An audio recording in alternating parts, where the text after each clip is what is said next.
I'd heard that lots of people went for days or weeks without talking to anybody, which really bothered me. And I was in the centre of Brighton, and I got talking to a big issue seller, and I realised that he had lots of opportunities to talk to people. So I was wondering how on earth I could give everybody else that opportunity. And I eventually came up with the idea that cafes were a safe and comfortable environment. Well, cafes have an assigned table with a stand where people can sit if you're happy to talk to other customers. It's really for everybody, whether you're alone, with a friend, child or a carer. So we're just trying to link people together, build community and get people talking. We've got 40 cafes at the moment, but more are joining all the time.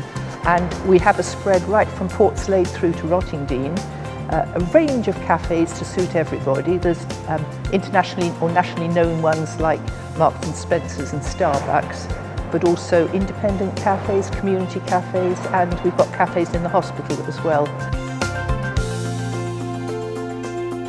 I was really excited when I heard about the project because I think that if a project like that's going to work, it's going to be in a city like Brighton. You know, we're all about community.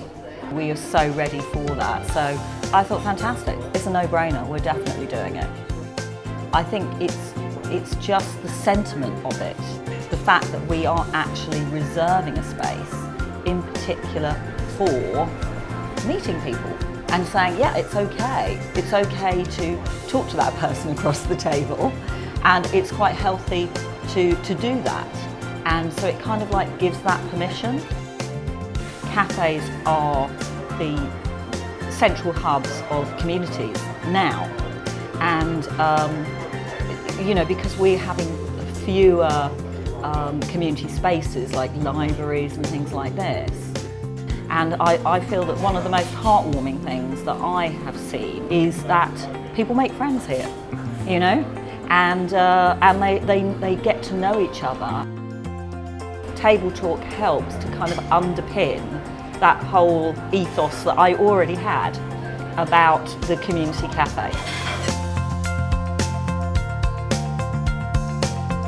We are a community centre and the cafe is very much part of that, but we don't really offer any community engagement within the cafe. So the idea just seemed to really resonate with what we're about as a centre and as a charity, and it just seemed like the perfect location and the perfect relationship, really. We have a really wide range of customers here, which is one of the exciting things about having the project, because we have loads of foreign language students, we have loads of older people, loads of business people, charity workers.